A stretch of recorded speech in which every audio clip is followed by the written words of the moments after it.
Et salut les amis de la passion ludique et de SimCity par ailleurs. Aujourd'hui, on va jouer à SimCity sur un plateau. On va jouer à Suburbia. Pour ceux qui ne savent pas ce que c'est que SimCity, c'est un jeu vidéo des années 90, je crois, où il s'agissait de construire une ville. Et puis depuis, SimCity a été remplacé par Cities Skyline, mais bon, il s'agit de ça, vraiment littéralement construire une ville moderne, en agençant ici des tuiles, hein, qui sont là, et en optimisant cet agencement pour faire le plus grand score possible. Alors, Suburbia, c'est un jeu qui se joue à partir de 12 ans, 1 à 4, les parties durent une 90 de minutes. J'y ai beaucoup joué à 2 et quelques parties à 3, ça marche très bien. Peut-être à 4, c'est un peu plus complexe, un peu plus long, mais voilà, ça se fait très bien.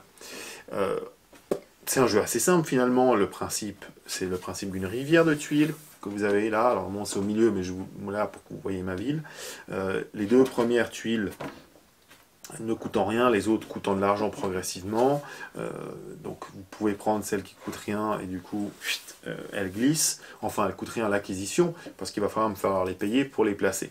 Et ensuite vous les placez selon certaines conditions qui d'ailleurs sont écrites en dessous. Évidemment, les endroits où vous habitez, ce qui est vert, n'aiment pas trop être à côté des endroits industriels, les jaunes. Et puis, les endroits bleus, qui sont le commerce, n'aiment pas trop être regroupés, par exemple. Donc vous avez voilà, un ajustement à faire, et les tuiles vont se combiner et vont améliorer la qualité de votre ville, ou pas. Alors, ce qui est intéressant dans ce jeu, c'est que vous avez deux lignes que vous allez développer, une ligne de revenu et une ligne de réputation. Alors, à quoi ça sert? Le revenu, vous allez pouvoir l'améliorer, notamment avec des bâtiments commerciaux. Donc, à chaque fin de tour, hop, si je suis à 4, je ramasse 4 pièces d'or. Et les pièces d'or, j'en ai besoin pour acheter mes tuiles. Bon, évidemment. La réputation, c'est l'attrait de votre ville, que vous allez augmenter aussi. Et là encore, à chaque fin de tour, vous allez, grâce à la réputation, augmenter votre population. Alors ça, c'est cette grande plaque ici. Par exemple, si j'ai une réputation à 5, eh bien, ma population augmentera de 5. Bon, jusqu'à là, ça va. Le score final, c'est la population. C'est celui qui a la meilleure population tout à la fin. Oui, mais, attention, il y a une nuance. Plus vous augmentez de population,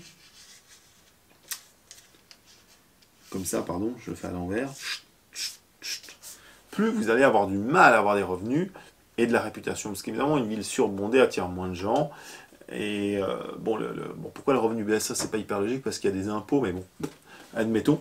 Et à chaque fois que vous traversez une ligne rouge, tac, de 15 à 16 par exemple, vous devez baisser de 1 votre revenu et de 1 votre réputation. Et des lignes rouges, il y en a de plus en plus à la fin. À la fin, on ne peut quasiment plus avancer sans que notre réputation et notre revenu baissent. C'est donc qu'il faut un bon équilibre. Il ne faut pas partir très vite, parce que sinon vous allez vous handicaper vous-même. Il faut peut-être un peu essayer d'être tactique et de jouer le futur pour tout d'un coup à la fin accélérer un peu plus vite. Bon, donc il y a un équilibre à trouver entre votre développement et votre score et votre population. Puis ensuite, vous allez simplement placer évidemment vos petits jetons comme ça, un peu partout. Tac. Par exemple, l'autoroute que je place ici, eh bien, je vais perdre un point pour chaque maison adjacente. C'est logique. La plateforme d'expédition ici, je vais gagner 2 dollars, enfin 2 millions, je ne sais pas, bon, ils mettent 2 euros, hein, c'est pas comme ça qu'on construit une ville, 2 millions d'euros pour chaque bâtiment d'un certain type à côté, des bâtiments commerciaux, etc., etc. Et je vais, petit à petit, en achetant les jetons que je veux, les tuiles que je veux, agrandir ma ville, optimiser ma ville. Voilà, c'est tout simple, c'est un jeu qui est déjà maintenant assez ancien, et c'est sa nouvelle réédition qui vient d'apparaître, très jolie, avec des belles grosses tuiles, et à la fin vous avez vraiment une ville qui ressemble à une ville de SimCity, quoi. Et c'est génial, enfin, moi j'adore ça, j'ai toujours adoré les city builders comme on appelle, et là ça marche très bien, c'est facile à comprendre finalement, c'est fluide, tac tac tac, on achète, on met les tuiles, on avance, on finit une partie, on se dit bon allez revanche. Et c'est ce qu'on aime dans les jeux de société. Allez, jouez bien, amusez-vous, jouez à Suburbia, peut-être achetez-le chez nous. À quoi on joue.ch, vous l'aurez au meilleur prix suisse. Et oui, un peu de pub. Et je vous dis à tout bientôt. Ciao les amis de la passion ludique. Amusez-vous bien.